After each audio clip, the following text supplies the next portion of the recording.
E aí galera, tudo bem? Lição 10, estamos aqui, começa com uma pergunta. Você curte oração? Meu amor, essa é a última oração. Não é a música oração não, fez sucesso, né? Não, tô falando da palavra oração. Tá. O tema de hoje é oração, e oração tem tudo a ver com o Espírito Santo. Max Lucado diz que o propósito da oração não é mudar a Deus, mas sim mudar a gente mesmo. Isso faz sentido. Na verdade, esse é um pensamento que eu já ouvi de outro camarada, um tal de Soren Kierkegaard, ou Soren Kierkegaard, esse cara aqui, pois é. Mas voltando ao Max Lucado, esse é o Max. Ele fala do poder da oração, e ele fala que esse poder não depende de quem faz, e sim de quem escuta. Baita conceito, né? Um outro teólogo chamado Agostinho, não é esse Agostinho não, é outro. Ok, beleza. Esse Agostinho, ele diz que oração é o encontro de duas sedes, a sede de Deus com a sede do homem. Bonito, né? Em teoria, a oração é uma coisa linda mesmo. Mas e na prática, hein? Sua oração é daquela que sai do coração, assim, sincera, ou ela só se preocupa em usar palavras bonitas pra gringo ver? E não se assuste não, hein? Oração só funciona se sair da teoria. Oração, gente, não é algo pra ficar lendo ou decorando, por exemplo. Não. O lance é prático, o lance é vivencial. Tem gente que acha que oração é opcional.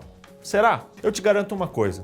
Sem oração, nós não temos poder espiritual em nossa vida, porque a oração é ela que nos liga à fonte desse poder. Sem oração, aquela oração pegada, aquela oração fervorosa, é impossível ter uma vida espiritual saudável. Mas a boa notícia é que até mesmo nas nossas orações, nós temos uma ajudinha do Espírito Santo. Ele nunca nos deixa na mão. Sem ele, a nossa oração fica vazia, sabe? Como uma carta sem destinatário. Agora, quer saber como orar de forma que agrade a Deus? Hoje você vai descobrir isso. A gente vai dar algumas dicas e a galera dos tópicos já pode comemorar, porque hoje vai ter tópico sim!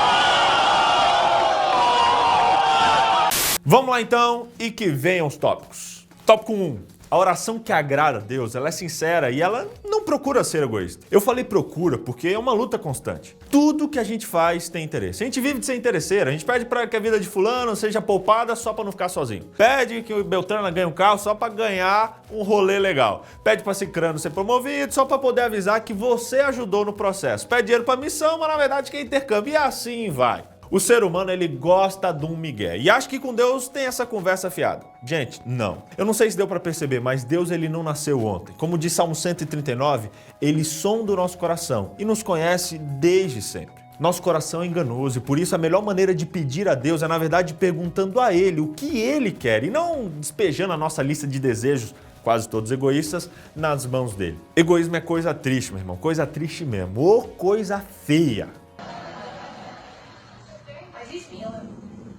Como diz João 15, verso 7, se permanecerdes em mim e as minhas palavras permanecerem em vós, pedireis o que quiserdes e vos será feito. Quando colocamos a Deus em primeiro lugar, o resto nos é acrescentado. E a gente pode viver de boa, se preocupando apenas em curtir a oração e conversar com Deus sem pressa, na tranquilidade, porque Ele garante o que nós precisamos. Tópico 2. A oração que agrada a Deus, ela foge àquela listinha de pedidos. Mateus 7, verso 7 diz, pedi e dar-se-vos-á, buscai e encontrareis, batei e abrir-se-vos-á. Um pouquinho de coragem e ousadia não fazem mal a ninguém não. Não viva de falsa modéstia na oração. Não ache que a sua humildade e submissão devam ser sinônimos de mediocridade e conformismo. Pedir é preciso. E é assim que fica expressa a nossa confiança em Deus. É assim que lhe damos a permissão de mexer na nossa vida e trabalhar no nosso coração. E nenhum pedido é pequeno demais ou sem importância para Ele. A regra é clara. Aquele que pede, recebe. Aquele que busca, encontra. E aquele que bate, a porta se abre. Afinal, Deus é nosso Pai. E qual pai que quando o filho pede pão lhe dará uma pedra? Certifique-se apenas de aceitar a sua vontade, seja ela qual for. Tópico 3. A oração que agrada a Deus tem que pedir confiantemente. Pois é, gente, a orar a gente não tem que só pedir, a gente tem que pedir e confiar. E aqui a gente fala de fé. O livro de Hebreus nos ensina que sem fé não rola, sem fé não adianta, ninguém pode agradar a Deus. Vejamos o que Deus já fez por nós, e nem tudo a gente pediu, ok? Pois é, na verdade, a maioria das coisas que Deus nos deu, a gente nem sequer sonhou e ainda assim recebeu. Assim sendo, a gente não tem que duvidar, a gente tem base para pedirmos e pedimos com vontade e com fé. Como diz Lucas capítulo 1, verso 37, para Deus, nada é impossível. Nada é impossível para Deus. E meu irmão, pode confessar, quantas vezes você pediu só por pedir ou, sei lá, de maneira burocrática ou fingida? Fé fake, fé mentira, é falsidade. E ai daquele que ousar mentir para Deus.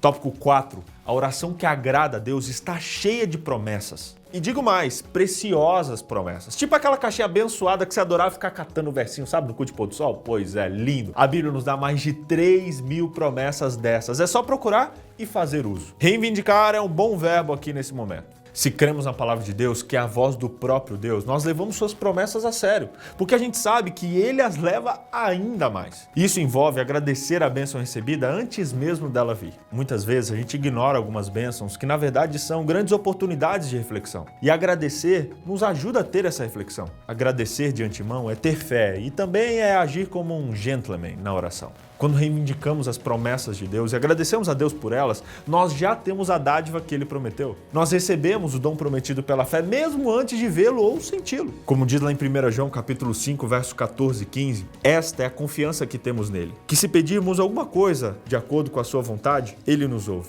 E se sabemos que Ele nos ouve em tudo o que pedimos, sabemos que alcançamos as petições que lhe fizemos. Gente, não seja aquele chato das probabilidades, que só tem fé quando ela vem acompanhada de gráficos, de números e de grandes resultados.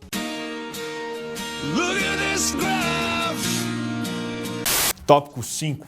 A oração que agrada a Deus, ela pede pelo Espírito Santo. Afinal, nem só de coisas materiais e vontades terrenas vive o cristão. A melhor coisa que podemos pedir a Deus é a presença do Espírito Santo na nossa vida. Afinal, tem coisa melhor e mais sublime do que a própria divindade? Por meio do Espírito e da sua atuação na nossa vida, toda a necessidade é suprida. E a bênção dele, ela traz consigo muitas outras. Simples assim. O único obstáculo que nós temos é o mais tosco de todos, que somos nós mesmos. Gente, tosqueira total, nosso orgulho, nosso medo, nossa falta de confiança ou até confiança demais, todas essas coisas nos impedem de estar preparados para receber o Espírito na nossa vida. É necessária 3 coisas, a confissão de pecados, o arrependimento e então a entrega total. Entrega das nossas vontades, entrega dos nossos desejos e em submissão a Deus. Afinal, Ele sabe muito melhor o que é melhor para nós. Por isso, deixe espaço para o Espírito Santo, para Ele preencher você e assim você ficar mais parecido com Jesus. E por hoje é só, curtiu? Então deixa aqui os seus comentários, seus likes, seus compartilhamentos para geral estudar com a gente, beleza? E segue ligadaço no canal porque ainda tem muito pra gente aprender nessa temporada. Vem que semana que vem tem mais. Aquele abraço, falou!